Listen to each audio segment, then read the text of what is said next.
우리가 지난주에 이제 이 리딩 지저스 1주차를 진행했는데요. 특별히 창세기 1장부터 3장까지의 내용이었습니다. 1장부터 3장까지의 내용은 하나님의 창조와 또한 사람의 창조, 또 그 사람이 어떠한 영광을 누리는 자인지, 그럼에도 불구하고 하나님께서 허락하셨던, 하나님께서 창조하셨던 그 풍성하고 그 풍요로운 그 세상 가운데에서 어떻게 인간이 범죄하게 되었는지, 이런 것들을 우리가 살펴보았습니다. 그리고 오늘은 이제 지난주에 이어서 이 창세기 4장부터 22장까지의 내용을 한번 살펴보려고 합니다. 창세기 4장부터 22장까지의 내용, 그러면 조금 길 수도 있겠죠? 그런데 크게 길지는 않을 겁니다. 한번 보도록 하겠습니다. 창세기 4장의 내용은 이 에덴에서 추방된 아담과 하와가 이제 가인과 아벨이라고 하는 그 아들들을 낳는 그런 내용으로부터 이제 시작됩니다. 어느 날 이제 이 가인과 아벨이 하나님께 제사를 드리는데, 하나님은 이 동생 아벨의 제사만을 받으시죠. 하나님은 왜 아벨의 이 제물만을 받으시고 가인의 제물을 받지 않았느냐? 여러 가지 해석들이 있습니다. 그런데 분명한 것은 성경이 우리에게 어떻게 말해주느냐죠. 이 히브리서 말씀에 보면 아벨은 믿음으로 제사를 드렸다라고 그렇게 말씀하고 있습니다.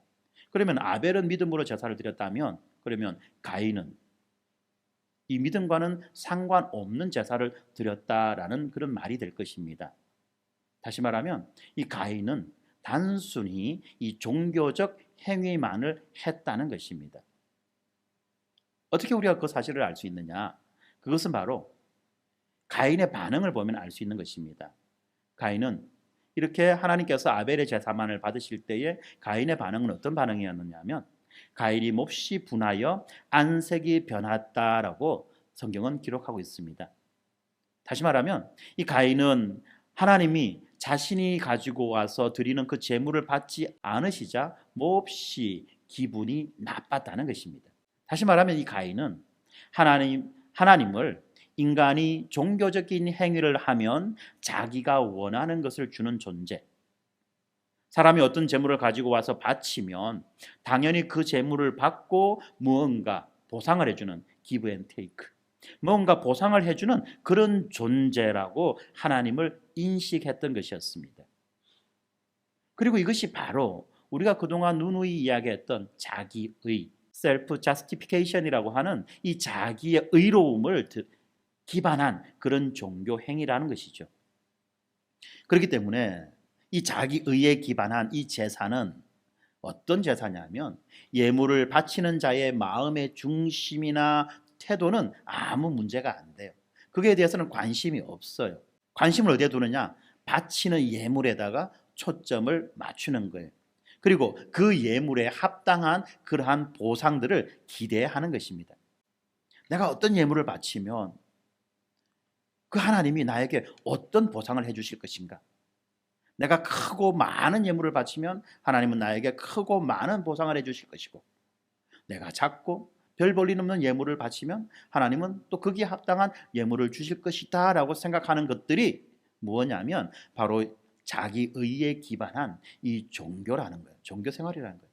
그런데 우리는 이러한 삶이, 이러한 생활이 결코 옳지 않다는 걸 알고 있잖아요. 이 자기 의에 기반한 제사와 반대되는 것이 바로 은혜에 기반한 제사입니다. 이 은혜에 기반한 제사는 뭐냐면, 자신이 드리는 그 최고의 예물이라고 할지라도 거룩하신 하나님이 받으시기에는 아무 가치가 없는 하찮은 것임을 깨닫고 이 예물을 받아주시는 그 하나님께 감격하고 감사하는 것입니다. 그러면 우리의 예배는, 우리의 제사는 과연 어떠한 예배여야 되며, 지금 우리는 어떠한 제사를 드리고 있는지 우리 스스로를 돌아봐야 되지 않겠습니까? 우리는 이 자기 의에 기반한 그러한 예배를 드리고 있습니까? 아니면 하나님의 은혜에 기반한 그러한 예배를 드리고 있습니까? 하나님은 이렇게 자기 의에 기반하여 하나님 앞에 제사를 드리는 그 가인을 가인에게 말씀을 해주십니다. 그리고 그 가인이 돌이킬 수 있는 그러한 기회를 주시지만 우리가 잘 알고 있듯이 이 가인은 어떻게 합니까? 동생인 아벨을 쳐 죽이지요. 때려 죽이는 겁니다. 이것은 뭡니까? 사람이 하나님을 하나님으로 인정하지 않을 때 얼마나 막 나가게 되는지를 보여주는 거죠. 사람이 하나님을 하나님으로 인정하지 않을 때는 정말 사람은 막 나갈 수밖에 없는 거예요. 가정에서도 마찬가지 아니겠습니까? 우리 자녀들이 부모님을 부모님으로 인정하지 않을 때에 그 가정에 과연 어떤 일이 일어날까요? 막 나가지 않겠습니까? 그야말로 소위 말하는 그 폐륜, 그죠? 이런 것들이 막 일어나지 않겠냐는 거예요. 이렇게 되자 하나님이 가인에게 물으십니다. 네 아우 아벨은 어디 있느냐? 네 동생 아벨은 어디 있느냐? 그때 가인은 거짓말을 해요.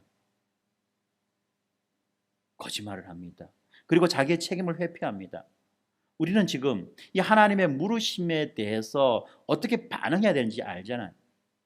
에덴 동산에서 아담과 하와가 하나님 앞에 범죄하여 숨었을 때에 하나님 그들에게 찾아오셔서 물으십니다. 네가 어디 있느냐? 도대체 무슨 짓을 했느냐? 라고 했을 때 적어도 아담과 하와는 거짓말은 하지 않았어요. 핑계는 되었지만. 그런데 이제 이 가인은 어떡합니까? 이제는 거짓말을 하는 거예요. 점점점 죄가 커져가고 있는 거예요. 이 죄의 영향력은 이렇게 급속하게 자라고 성장해 가고 있습니다. 가인이 뭐라고 말합니까? 내가 알지 못합니다. 내가 내 아우를 지키는 자입니까? 난 몰라요. 내가 왜 그 아를 신경 써야 됩니까? 이런 이야기 아닙니까? 실제로는 어떻습니까? 때려 죽여놓고. 그러니까 가인은 하나님의 심판을 받아야 마땅한 것입니다. 사탄이 인간을 유혹할 때에 하나님은 결코 사람을 심판하지 않는다, 심판할 수 없다라고 말했는데, 그런데 이 심판은 누구라도 피할 수 없다는 것을 우리는 알아야만 하는 거죠. 그러고 난 다음에 성경의 이야기는 어떻게 흘러갑니까? 이 가인의 후손들이 점점점 강해지고 부유해지고 풍요로운 생활을 누리는 것을 말해주고 있습니다. 그러나 또 그와 동시에 이 사람들의 그 타락의 정도도 점점점 심해져 가는 것을 보여주고 있어요. 특별히 한 인물이 등장합니다. 라멕이라고 하는 인물이 등장하는데, 이 라멕이라고 하는 인물은 어떻습니까? 자신의 그 살인 범죄를 아예 드러내놓고 자랑하는 거예요. 사람들아 들어라. 내가 오늘 소년 하나를 때려 죽였다. 범죄는 원래 감추는 것이 마땅한데, 그런데 지금 이 사람들은 어떠냐면 자기가 어떠한 범죄를 저질렀는지를 가지고 자랑하는 거예요. 누가 큰 범죄를 저지르냐, 누가 더 큰 죄인이냐, 이것이 하나의 명예가 된다는 것입니다. 참 이런 어처구니 없는 그런 일들이 지금 발생하고 있어요. 그러다가 결국 노아 시대에 오면 사람의 죄악이 온 땅에 가득하게 되었고, 마침내 이 땅의 모든 생명을 쓸어버리는 홍수 심판이 이어져 가게 되는 것입니다. 죄가 세상에 들어와서 모든 생명을 지배하게 되자 땅의 모든 생명들은 죽임을 당해야 되는 것이었습니다. 그리고 난 다음에 이 홍수 심판 이후에 노아의 세 아들인 셈과 함과 야벳의 자손들은 또 생육하고 번성하지만, 하나님의 은혜 가운데에 생육하고 번성하지만, 그러나 그러한 인간의 번성과 인간의 충만에는 항상 무엇이 따라다니느냐 하면 이 타락한 죄의 본성이 늘 따라다니게 되었던 것입니다. 특별히 이 바벨탑 사건은 인간들이 잘못된 방법과 어긋난 위치에서 스스로 하나님을 찾아내어 자기의 이름을 높이려고 하는 참 어둡고 고통스러운 그런 장면인 것입니다. 인류의 역사는 점점 내리막길을 향해서 치닫고 있는 거예요. 마침내 하나님 앞에서 하나님을 대놓고 반역하고 하나님의 권위와 영광에 도전하려고 하는 그러한 시도가 이루어지게 되는 그러한 지경까지 오게 되었습니다. 이렇게 어둡고 참혹한 이러한 인간 세상에 하나님께서는 한 줄기 빛을 비추어 주시죠. 바로 셈의 족보가 이어서 등장합니다. 창세기 11장이죠. 네, 이 등장하는 이 셈의 족보는 새로운 역사의 시작을 우리에게 알려주고 있습니다. 그리고 이 셈의 족보를 따라서 마침내 한 사람이 등장하는데 그것이 바로 누구냐? 아브라함이라는 거예요. 성경은 아브라함을 어떻게 소개하고 있느냐 하면 아버지 데라와 함께 가나안 땅으로 향해 가던 도중에 하란이라고 하는 도시에 정착하게 되었다라고 말하고 있고요. 그리고 그의 아내인 이 사라는 불임의 상태로서 성경은 특별히 그녀에 대해서 뭐라고 말하느냐 하면 자식이 없었더라라고 그렇게 말하고 있습니다. 바로 지금 하나님은 이런 아브람과 사례를 부르셨습니다. 그리고 하나님이 아브라함께 말씀합니다. 너는 너의 고향과 친척과 아버지의 집을 떠나 내가 너에게 보여줄 땅으로 가라. 그리고 그에게 복을 약속해 주십니다. 내가 너로 큰 민족을 이루고 내게 복을 주어 너의 이름을 창대하게 하리니 너는 복이 될지라. 너를 축복하는 자에게는 내가 복을 내리고 너를 저주하는 자에게는 내가 저주하리니 땅의 모든 족속이 너로 말미암아 복을 얻을 것이라. 하나님이 이렇게 말씀하시자 아브라함은 길을 떠났습니다. 바로 아브라함이 떠나는 이 길은 인류의 새로운 출발을 보여주는 것이죠. 그야말로 참혹하고 그 어두운 세상 가운데 한 줄기 빛이 이제 비춰지게 된 것입니다. 그리고 이제 성경의 모든 포커스는 어디에다 맞춰지느냐? 마치 어두운 무대 위에 서 있는 한 명의 배우에게 이 서치라이트가 탁 비춰서 그를 보여주는 것처럼 성경은 이 아브라함 한 사람을 보여줍니다. 왜 그렇게 보여주느냐? 그것은 아브라함이 뭔가 대단하거나 잘났거나 도덕적으로 탁월한 인물이어서가 아니라 하나님은 이 아브라함이 한 사람을 샘플로 드러내셔서 어떻게 이 세상의 역사를 이끌어 가시는지, 하나님의 그 구원의 역사를 어떻게 이끌어 가시는지를 보여주기 원하셨던 거예요.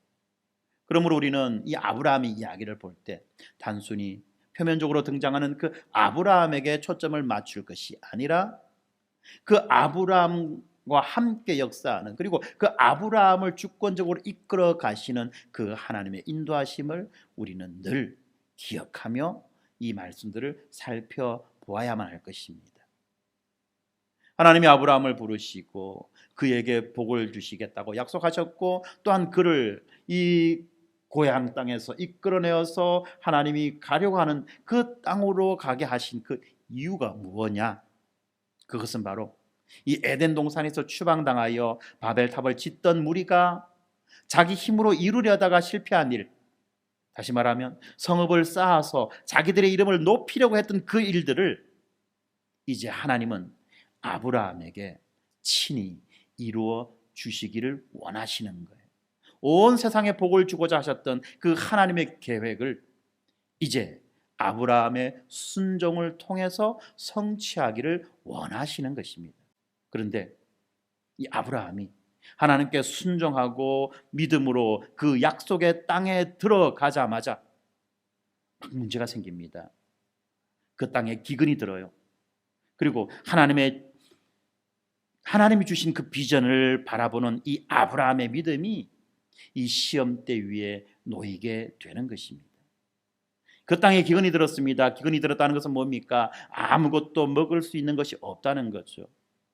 먹고 살 방법이 없어졌다는 거예요. 그러한 일생일대의 위기 앞에서 지금 아브라함은 선택을 해야만 합니다. 그리고 아브라함은 어떤 선택을 했느냐? 기근을 피해서 애굽으로 내려가려고 하는 그 선택을 했던 것입니다. 그렇습니다. 이 아브라함의 이 결정은 논리적으로는 타당했어요. 그러나 이것이 현명한 선택은 아니었다는 것입니다. 왜냐하면 이 아브라함은 비록 잠깐이라고 할지라도 약속의 땅에 대한 그 소유권을 포기하려 했을 뿐만 아니라 함께 약속의 유업을 이어받게 되는 자기 아내 그 사례를 누이라고 속이면서 약속의 자손들을 위기로 몰아넣었던 것입니다. 지금 아브라함은 이 자기가 섬기는 하나님이 자기가 마주하고 있는 그 문제보다도 더 크신 분이라는 그 사실을 잊어버렸던 것입니다. 그래서 아브라함은 약속의 땅을 벗어났고, 그리고 사례는 그 결과 사례는 어떻습니까? 애굽 왕의 첩, 애굽 왕의 그 후궁이 될 그런 상황에 놓였습니다. 흘러가는 모든 일들이, 발생하는 모든 일들이 하나님의 약속의 성취와는 정반대 방향으로 흘러가게 되었던 것입니다.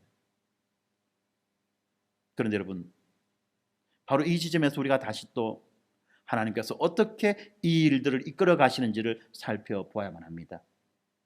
아브라함을 복의 근원이 되게 하시겠다는 그 하나님의 계획은 꺾이지 않았습니다. 그리고 하나님, 아브라함이 범했던 이 실수마저도 하나님이 자신의 뜻을 성취하는 데 걸림돌이 되게 하지는 못했던 것입니다. 하나님은 바로에게 재앙을 내려서 사례를 보호하셨습니다. 그리고 마침내 아브라함을 약속의 땅으로 되돌려 보내십니다. 성경은 아브라함의 이야기의 첫 시작부터 무엇을 말하려고 하느냐 하면 하나님의 그 선택하심이 인간의 공로에 있지 않다라고 하는 것을 분명하게 보여주는 거예요.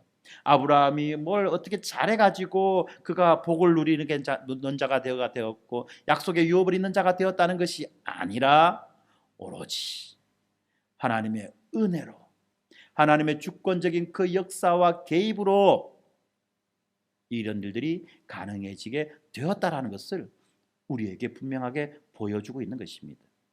창세기 12장에서 아브라함에게 약속하셨던 그 하나님이 창세기 15장에 오자 다시 그 약속을 새롭게 하시면서 아브라함의 자손이 하늘의 별처럼 셀 수 없이 많을 것이다 라고 자세하게 그렇게 시청과 교육을 해주십니다.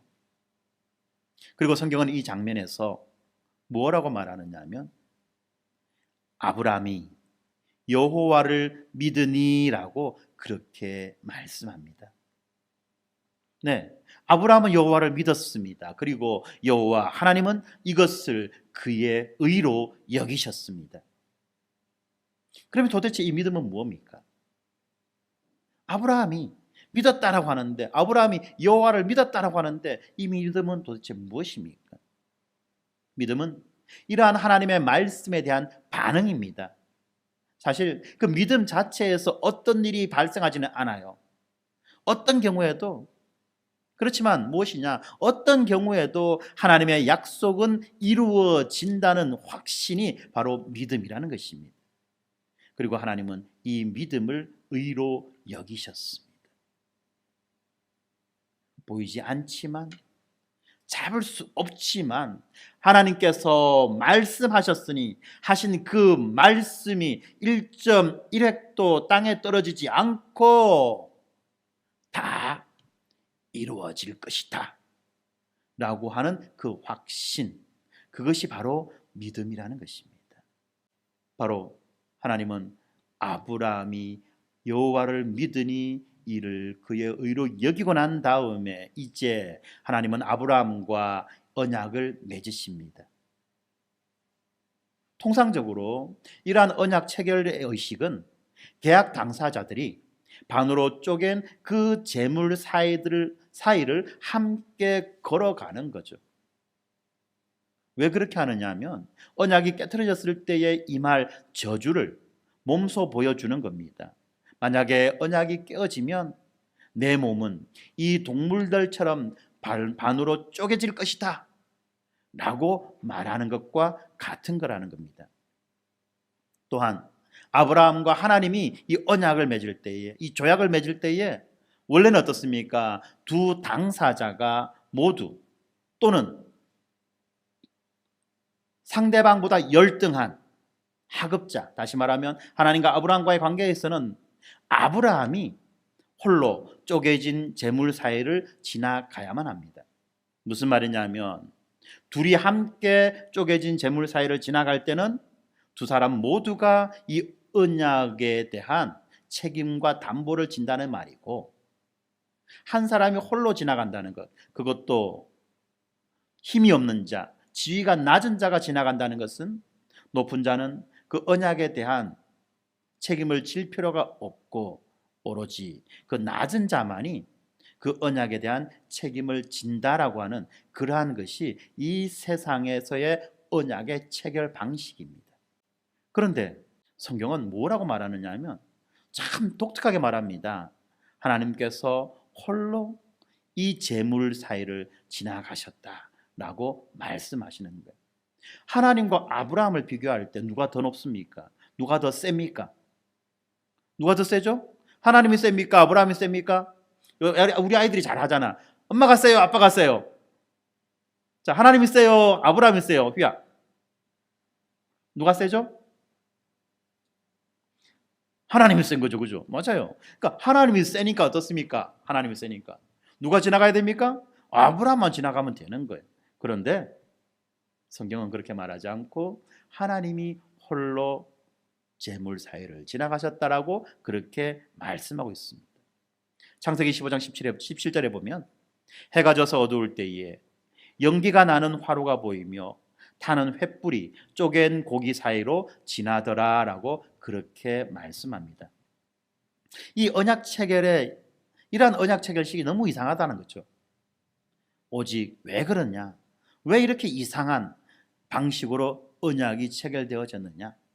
그것은 바로 오직 하나님만이 성취하실 수 있는 언약이기 때문에 그렇다는 것입니다. 그리고 또한 이 언약이 성취되는 것은 아브라함과는 아무 상관이 없고 하나님의 그 신실하심이 이 언약을 성취하실 것이다라는 것을 보여주는 거예요. 근본적으로 아브라함은 이 언약에 대해서 이것을 성취할 수 있는 어떠한 능력도 갖고 있지 못한 자라는 것입니다. 자, 성경은 이것을 우리에게 잘 보여주고 있습니다. 뿐만이 아닙니다. 이 언약이 체결된 다음에 어떤 일이 또 벌어지느냐 하면 아브라함은 또다시 심각한 실수를 합니다. 하나님께서 이 언약을 이루어 주시는 그 날을 인내하지 못하고 여종 하갈에게서 아들을 얻는 그 지름길을 선택합니다. 인간적인 방식과 방법을 선택했던 것이에요. 그리고 그 결과 이스마엘이 태어납니다. 도대체 이런 아브라함에게서 우리는 어떤 소망을 발견할 수 있겠습니까? 이렇게 되자 하나님이 창세기 17장에서 또다시 이 아브라함과의 언약을 갱신하십니다. 이때 17장에서 아브라함과 언약을 갱신하실 때 하시는 말씀이 있어요. 나는 너의 하나님이 되고 너는 내 백성이 된다는 것입니다. 보다 더 분명하게 너와 나의 관계를 정의하자는 거죠. 나는 너의 하나님이 되고 너는 나의 백성이 된다. 이 말이 무슨 말씀입니까? 우리 많은 사람들은 어떤 식으로 생각하느냐 하면 자신이 하나님과의 관계를 맺을 때 그 관계를 맺는 주도권이 누구에게 있다? 자기에게 있다라고 그렇게 생각합니다. 누구를 섬길지는 자신이 선택할 수 있다라고 그렇게 여깁니다. 누구를 섬겨서 어떤 것을 섬겨서 어떤 것을 의지해서 자기가 구원을 받을 수 있다라고 생각한다는 것입니다. 여기서 말하는 구원은 어떤 것이라고 했죠? 가장 행복하고 가장 복되고 기쁘고 영광스러운 상태, 가장 나다운 상태, 내가 가장 되기 원하는 그러한 상태에 이르는 것, 이것이 구원이라고 말했죠. 다시 말하면 자기 힘으로 자기들이 쫓겨난 그 에덴 동산으로 다시 돌아갈 수 있다라고 그렇게 여긴다는 것입니다. 자기의 힘과 자기의 지혜와 자기의 방법으로 그들이 지금 이 땅에서 당하고 있는 모든 고통과 슬픔과 근심을 극복하고 또다시 에덴 동산으로 돌아갈 수 있다라고 그렇게 여긴다는 것입니다. 그런데 성경은 뭐라고 말합니까? 우리와 하나님과의 관계는 그런 식으로 이루어지지 않는다. 우리의 구원은 그런 방식으로 얻어지지 않는다라고 그렇게 말하고 있지 않습니까? 하나님께서 이 범죄한 아담과 하와를 에덴 동산에서부터 쫓아내고 난 다음에 하나님이 어떻게 하시죠? 그룹들과 불칼이 그 에덴 동산으로 들어가는 입구를 막아버리지 않습니까? 이러한 그룹들과 불칼이 있는 한 이 에덴 동산으로 우리가 우리의 힘으로 들어갈 수 있는 방법은 도무지 없다는 것입니다. 오직 하나님 한 분만이 그룹들에게 비켜서라 라고 명령하실 수 있는 것입니다. 이 창세기 16장부터 17장 사이에 이르는 그 13년이라고 하는 긴 시간이 흐르고 난 다음에 아브라함은 자신이 얼마나 하나님에게 신실하지 않았는지를 돌아볼 수 있는 충분한 시간을 가지게 되었습니다. 하나님의 약속은 인간이 저지른 실수로 인해서 파괴되는 것이 아닙니다. 물론 그렇다고 해서 이 아브라함과 사라가 변화할 필요가 없다, 그냥 죽은 시체처럼 가만히 있으면 된다 라는 것은 아니겠죠. 그래서 하나님은 아브라함과 사라에게 어떤 일을 하십니까? 이름을 바꿔주세요. 아브라함과 사라의 이름을 아브라함은 아브라함으로, 사라는 사라로 바꾸어 주십니다. 그리고 그 이름들을 통하여서 하나님께서 장차 어떤 일을 행하실 것인지를 드러내어 보여주는 것입니다. 그리고 또한 아브라함에게 할례를 명령하십니다. 이 할례는 뭡니까? 언약 관계 안에서의 복종. 나는 당신의 백성이 되어서 철저하게 당신에게 복종하겠습니다 라고 하는 그것을 보여주는 거예요. 그런데 할례를 어디에 받습니까?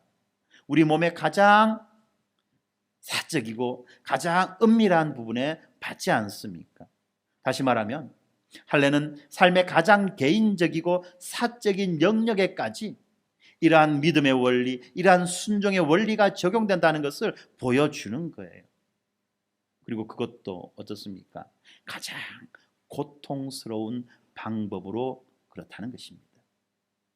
생육하는 그 신체의 기관을 잘라내는 이 상징적 행위는 할례를 받는 자의 육신적인 그 무능력을 상징할 뿐만 아니라 이 구속 언약의 성취가 아브라함의 후손을 잘라냄으로써 이루어질 것이다 라고 하는 징표라는 것입니다. 더 나아가서 이 할례는 아브라함의 후손들에게도 해당됩니다. 아브라함뿐만 아니라 그의 후손들도 이 언약에 포함된다는 것을 보여주는 거죠. 그래서 하나님을 뭐라고 부릅니까? 아브라함의 하나님, 이삭의 하나님, 그리고 야곱의 하나님이다 라고 그렇게 부르지 않습니까? 그렇지만 또 우리가 하나 더 알아야 되는 것은 뭡니까? 이 언약의 징표인 할례를 받는다고 기계적으로 자동적으로 언약 백성이 되는 것은 아니다는 것을 알 수 있습니다. 왜냐하면 아브라함과 동시에 할례를 받았던 이스마엘이 어떻습니까? 아브라함과 동시에 할례를 받았던 이스마엘은 언약 밖으로 축출당하는 그러한 일이 발생하기도 한다는 것입니다. 그렇습니다. 아브라함의 경우처럼 그들이 여호와를 믿는다고 한다면 여호와는 그들의 피난처가 되십니다. 그렇지만 하나님을 부인하고 하나님께 불순종한다면 그들이 받은 할례가 오히려 그들을 정죄하게 된다는 것을 우리가 알아야만 합니다. 그러므로 이 언약의 징표인 할례를 받아 언약 백성이 된 사람들은 오직 한 분이신 여호와께 속한 자들이며 그분에게만 순종하도록 선택되었다는 사실을 명심해야만 합니다. 그들에게는 어떤 신을 섬길 것인지 스스로 선택할 자유가 없다는 것이에요. 이미 언약의 메인자들이 되어졌다는 것입니다. 이 지점에서 우리가 또 다시 한 번 더 생각해 봐야 될 것이 있죠. 우리가 흔히들 이 구약의 할례는 신약의 세례와 같다라고 많이 이야기합니다. 그렇게 본다면 그렇습니다. 만약에 우리가 세례를 받고 그리고 이제 세례에 합당한 그러한 삶을 살아간다면, 다시 말하면 우리가 하나님을 의지하고 믿고 순종하며 따른다고 한다면 하나님은 우리의 피난처가 되십니다. 그렇지만 하나님을 부인하고 하나님께 불순종한다면, 다시 말하면 자기의 세례에 합당한 삶을 살아가지 못한다면 어떻습니까? 그가 받은 세례가 오히려 그들을 정죄하게 된다는 것이에요. 세례가 어떤 명예가 아니에요. 세례는 나는 주님을 믿습니다, 나는 주님을 믿으며 평생을 살아가겠습니다라고 하는 공적인 서약입니다. 어떤 훈장 달아주는 게 아니에요. 공적인 서약입니다. 이 공적인 서약을 함부로 할 수 있겠습니까? 그리고 이렇게 공적인 서약을 했다 한다면 어떻게 자기의 서약과는 상관없는 자로 살아갈 수 있겠느냐는 것입니다. 그리고 한 가지 더 이야기해 볼까요? 우리 가운데 많은 아이들이 유아 세례를 받았습니다. 자, 이렇게 자녀들이 유아 세례를 받은 부모님들은 기억해야 됩니다. 유아 세례는 이 아이의 믿음을 기반으로 근거로 세례를 주는 것이 아니죠. 무엇입니까? 부모의 서약입니다. 어떤 서약이죠? 이 아이를 믿음의 백성으로 잘 길러내겠습니다라고 하는 그 서약을 하고 아이에게 유아 세례를 받게 하는 것입니다. 그렇다면 우리는 우리 자녀들이 유아 세례 받는 것에만 급급해가지고 그 수준에만 머물러 있으면 되겠습니까? 아니면 이 아이를 하나님의 백성으로, 하나님을 온전히 섬기며 따르며 순종하는 그러한 하나님의 백성으로 세워가기에 진력을 다해야만 하겠습니까? 유아 세례를 받는다는 것이 무슨 이 구원의 보증을 받는다는 것도 아니고, 어떤 사회적으로 어떤 명예와 어떤 출세와 성공을 보증하는 것도 아니고, 교회 안에서 그 사람의 신분을 드러내는 그런 방식도 아니에요. 아이를 대신하여서 부모가 하나님 앞에서 이 아이를 하나님의 백성으로 진력을 다해서 힘을 다해서 길러내겠습니다, 말씀으로 양육하겠습니다 라고 하는 그 서약이 유아 세례라는 거예요. 그러므로 아이가 신앙을 잃어버리게 될 때, 아니면 아이가 그 믿음대로 살아가지 못하게 될 때 1차적인 책임은 누가 집니까? 부모가 지는 거예요. 무시무시한 겁니다. 생각을 해야 돼요. 물론 우리가 하나님의 은혜를 기대하고 그 하나님의 은혜를 소망하며 살아가는 자들이기 때문에 나의 힘과 능력으로 다 모든 것을 할 수 있겠다는 보증과 보장은 없지만, 그럼에도 불구하고 하나님 앞에 거룩한 소망과 소원을 두고 뜻을 세워 그렇게 살아가겠다라고 결단하고 결심할 수 있습니다만, 그렇지만 적어도 우리가 무엇을 믿어야 되는지, 그리고 적어도 우리가 어떻게 살아야 되는지 정도는 알고 있어야 되지 않겠습니까? 그것이 가장 기본적이고 기초적인 지식 아니겠어요? 특별히 우리 교회는 무엇을 가지고 그 사람의 믿음에 대해서, 우리가 무엇을 믿어야 되는지에 대해서, 또 우리가 어떻게 살아야 되는지에 대해서 말하고 있습니까? 두 가지 교재가 있어요. 하나는 복음의 기초고 또 하나는 교회론입니다. 적어도 이 두 가지 정도는 우리가 알고 숙지하고 있어야지만 그 내용을 적어도 무언가는 할 수 있을 만큼 되지 않겠습니까? 교회가 모든 것을 다 보장하지 못하고 모든 것을 다 확인하지 못하지만 적어도 최소한 이 정도는 우리가 알아야 되지 않겠느냐라고 하는 그러한 방법들을 마련해 놓은 것이 이러한 것들입니다. 다른 교회는 안 하는데 왜 이 교회만 쓸데없이 복잡하고 길고 어려운 걸 하나? 아니요. 우리가 예수야 1년 2년 믿을 것도 아니고 평생 믿으며 살아가는데 헛되이 믿으면 어떻게 하겠습니까? 우리가 예수 그리스도 앞에 섰을 때 누구세요? 얼마나 이게 지금 깝깝한 이야기가 됩니까 이게.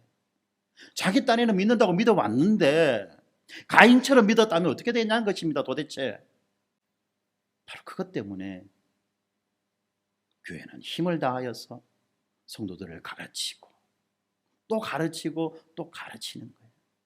배움의 과정이 힘들죠. 어렵지요. 길죠. 그러나 왜 이러한 수고를 하느냐를 다시 한 번 더 기억해야만 합니다. 사람들은 자기가 원하는 것에 대해서는 어떠한 수고와 희생도 아끼지 않습니다. 단적으로 이야기하면 이런 것들이 어렵고 힘들고 불편하다, 복잡하다고 생각되는 사람은 이것이 얼마나 중요한지 모른다는 거예요. 이것보다도 다른 것을 더 중요하게 여기며 살아가고 있다라고 그렇게 단정 지을 수도 있는 것입니다. 그렇습니다. 이렇게 언약의 징표인 할례를 받아서 언약 백성이 된 사람들은 오직 한 분이신 여호와께 속한 자들이며 오직 여호와 하나님에게만 순종하도록 선택되었다는 사실을 명심하고 그렇게 살아야 되겠습니다. 드디어 이제 이삭이 태어났습니다. 그리고 하나님의 약속이 이루어졌습니다. 그런데 어떻습니까? 이야기가 끝나는 게 아니죠. 21장에서 이삭이 태어났는데 이삭이 태어났다 끝 아니죠. 22장이 있어요. 22장이 뭡니까? 아브라함을 빚어가시는 그 하나님의 손길이 여기에서만 끝난 것이 아니라 드디어 마지막 최종 기말고사를 치러야 되는 것입니다. 하나님이 뭐라고 말씀하십니까? 22장 2절에 보면 이삭을 데리고 가서 번제로 드려라. 정말 무시무시한 시험입니다. 이 시험의 최종 관문, 이것을 통과하기 위해서 지금 아브라함은 뭘 해야 됩니까? 하나밖에 없는 그 사랑하는 아들 이삭을 제물로 바쳐야만 됩니다. 그런데 이것은 뭡니까? 그 약속 자체를 깨트려 버리는 것과 마찬가지 아닙니까? 그 약속을 죽이는 것과 마찬가지예요. 왜요? 하나님은 이삭을 통해서 아브라함의 후손을 셀 수 없이 많게 하시고 그들에게 약속의 땅을 유산으로 주시겠다라고 약속했기 때문에 그렇다는 것입니다. 자, 이제 아브라함은 선택해야 됩니다. 아들을 잡을 거냐 말 거냐, 아들을 잡아서 제물로 드릴 거냐, 아니면 그렇게 하지 않을 거냐. 그런데 이것이 단순히 뭐 아들을 잡니 안 잡니의 문제가 아니라는 것을 우리는 다시 한 번 더 생각해 봐야 됩니다. 아브라함은 자신의 믿음의 근거, 아브라함이 여호와를 믿으니 이것을 의로 여겼다라고 하는 그 믿음의 근거를 약속을 성취하시는 하나님에게 두는지, 아니면 하나님이 주시겠다고 약속하셨던 그 복에 두는지를 분명하게 해야만 하는 것입니다. 이 이야기가 어디에 잘 나타나 있느냐 하면 욥기서에 잘 나타나 있습니다. 아브라함 시대에 기록되어졌던 그 욥기서에 보면 사탄이 하나님 앞에서 욥에 대해 뭐라고 말하느냐 하면 이런 말을 합니다. 욥이 여호와를 섬기면서 얻은 축복이 얼마나 큽니까? 그 많은 재산, 그 부유함, 그리고 창대한 이름까지. 도대체 욥이 여호와 하나님을 섬기기 위해서 포기한 게 뭐가 있습니까? 하나님이 욥에게 복을 주시니까 욥이 하나님을 따르는 거 아닙니까? 라고 지금 사탄이 항의하는 거예요. 그런데 이 말이 아브라함에게도 똑같이 적용될 수 있다는 것입니다. 아브라함이 하나님을 믿는 것이 아들을 주셨기 때문에 믿습니까? 아니면 하나님이시기 때문에 믿습니까? 아브라함은 복을 받기 위해서 하나님을 섬기는 것입니까? 아니면 하나님이 하나님 되시기 때문에 하나님을 섬기는 것입니까? 만약에 하나님이 아브라함에게 하신 약속들을 지키지 않는다면 아브라함은 여전히 하나님께 순종할 수 있겠습니까? 이 질문이라는 거예요.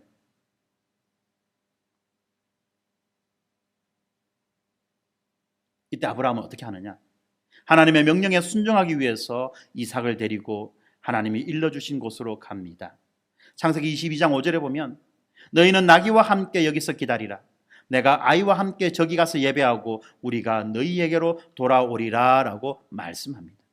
또한 이삭이 아브라함과 함께 산을 오르다가 묻습니다. 아버지, 번제할 어린 양이 어디 있습니까? 라고 물을 때 아브라함 이렇게 말하면서 이삭을 안심시킵니다.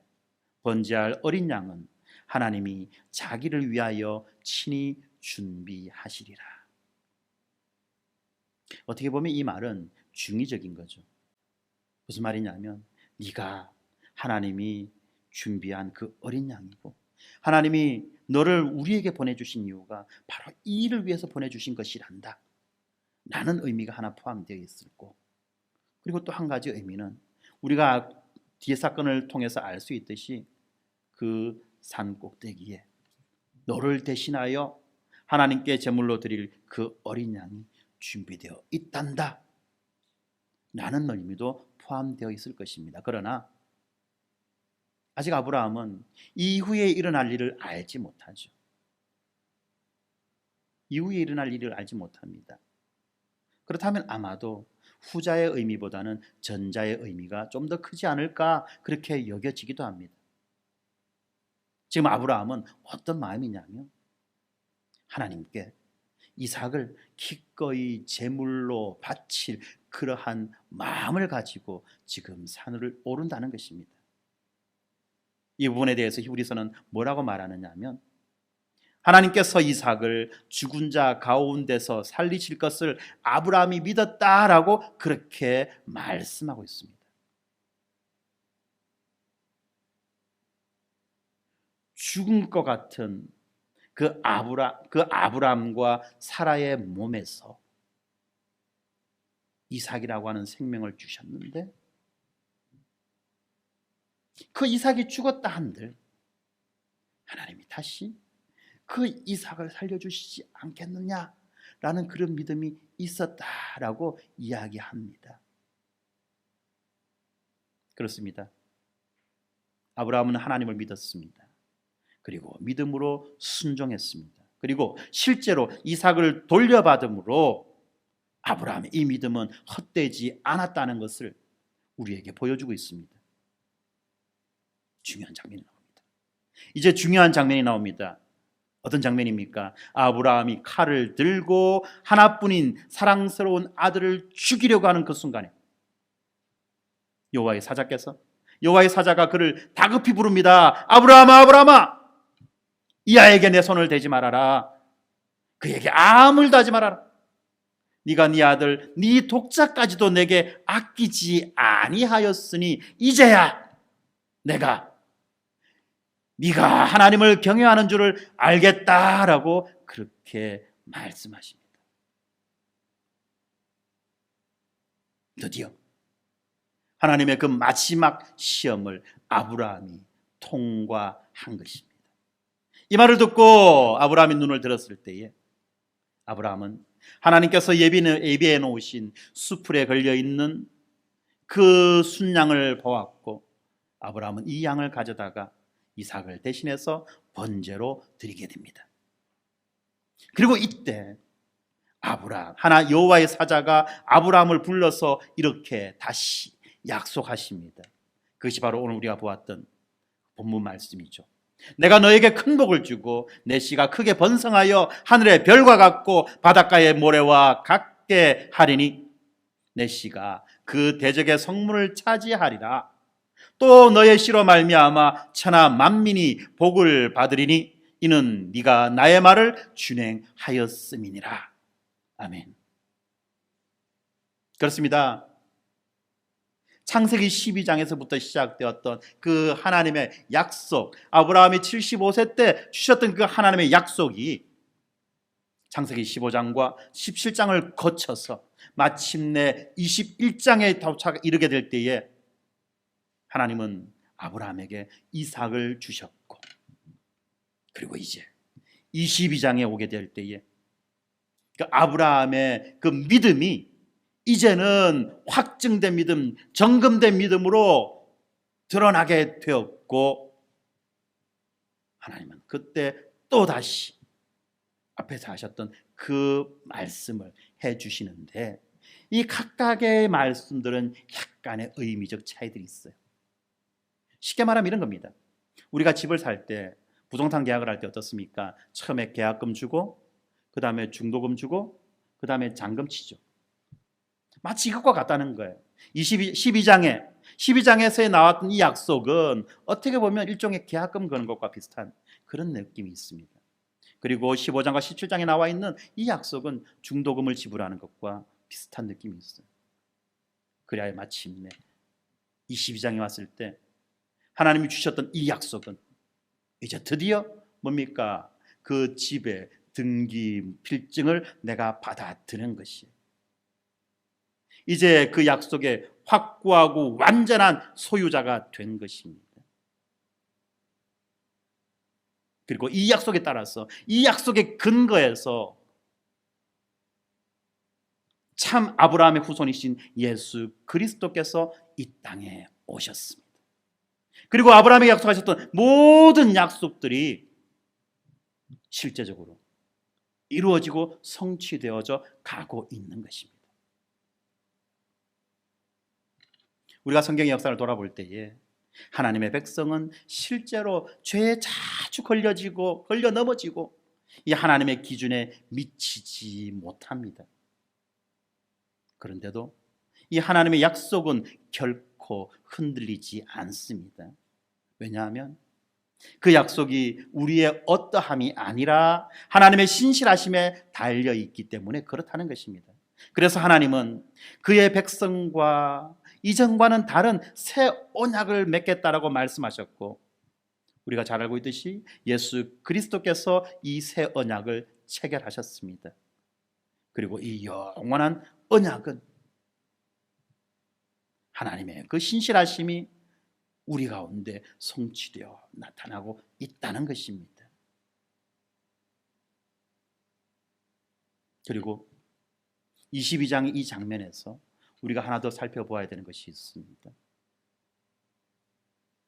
하나님은 아브라함의 믿음을 시험하기 위하여 아브라함이 어떻게 하나님을 믿는지 그것을 확인하기 위하여, 아니죠, 확인이 아닙니다. 우리들에게 알려주시기 위하여, 좀 더 정확하게 말하면 우리들에게 알려주시기 위하여 22장의 내용, 아들을 바치라고 했던 내용이 기록되어졌고, 그리고 마침 아브라함이 자기 아들을 잡으려고 할 때 다급하게 아브라함을 부르시고, 그리고 아브라함의 그 손을 붙잡으십니다. 그런데 사랑하는 성도 여러분, 이것과 거의 유사한 사건이 신약에도 있었다는 것 알고 계십니까? 하나님은 우리가 그 하나님의 구원 계획을 믿을 수 있도록, 우리가 그 하나님의 그 구원의 방식을 믿을 수 있도록, 그리고 또 하나님은 우리를 사랑하신다는 것을 드러내어 보여주시기 위하여 자기의 아들을 죽이십니다. 그것도 십자가에서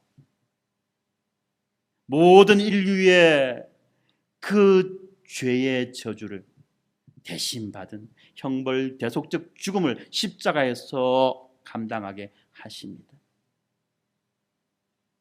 하나님의 아들이 철저한 인간의 몸을 입고 이 땅에 오셔서 인간의 몸으로서 그 모든 죄의 형벌을 감당하실 때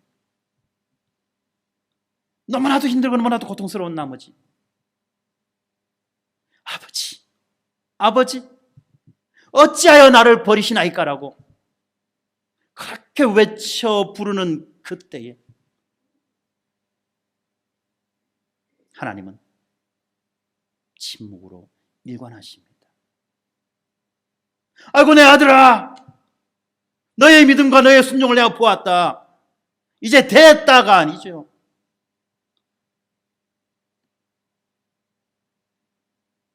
아브라함에게는 아브라함아 그만해라 됐다라고 말씀하시며 아브라함의 그 손을 붙잡으신 그 하나님, 자기 아들을 우리를 위하여 내어주실 때는 끝까지 침묵으로 일관하셨습니다.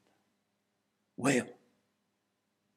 바로 그것이 하나님이 우리를 구원하시기 위한 유일한 방식이었기 때문에, 하나님이 우리를 구원하시기 위한 유일한 방식이었기 때문에 하나님은 그 방법을 선택하신 것이고 철저하게 자기의 아들을 죽음에 처하게 하셨던 것입니다.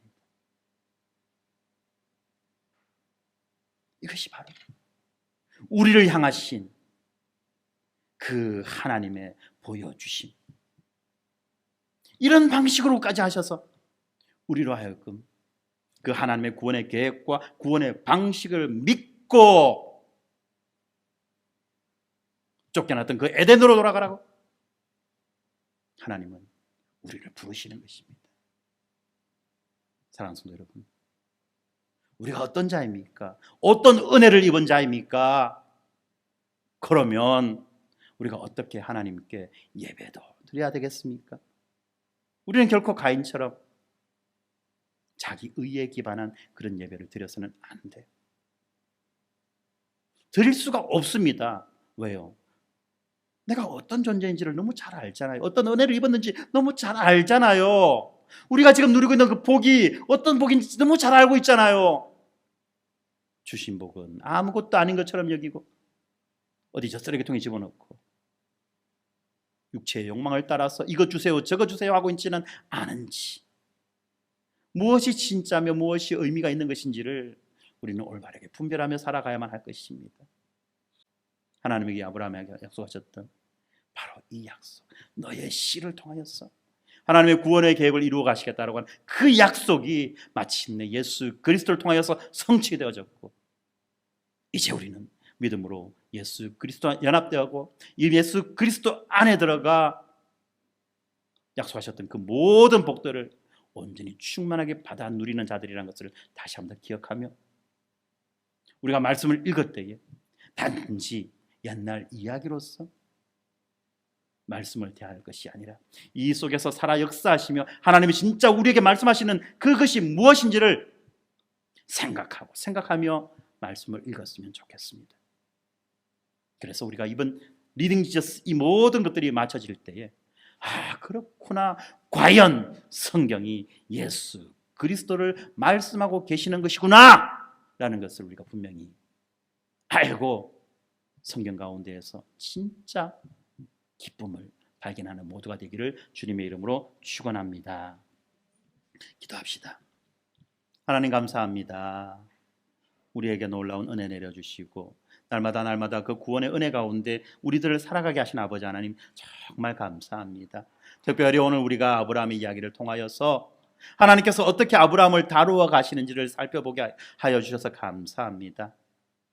그 긴 시간 동안 하나님의 인내하심과 또 하나님의 그 섬세하심으로 아브라함의 믿음을 단련시켜가고 믿음을 만들어 가시며 마침내 아브라함이 그 믿음에서 승리하게 하는 그런 놀라운 역사를 일으키신 그 하나님을 우리가 기억하게 하시고, 아버지 하나님, 우리의 인생 가운데에서도 하나님께서 간섭하여 주셔서 우리의 부족한 믿음과 연약한 믿음이 이제 하나님께서 사용하여 주셔서 우리의 믿음을, 우리의 구원을 완성시켜 나가는 그날을 우리가 기대하게 하시고 소망하게 하여 주시옵소서.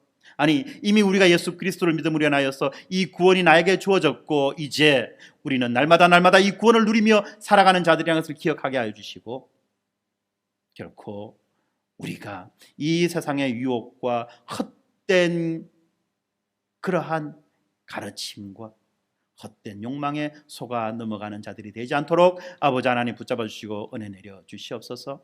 우리가 말씀을 읽을 때에 말씀 가운데에서 예수 그리스도를 발견하게 하시고 우리의 믿음이 날마다 더욱더 새로워지며 더욱더 자라며 더욱더 굳센 믿음이 되게 하여 주시옵소서. 감사합니다. 예수님 이름으로 기도합니다. 아멘.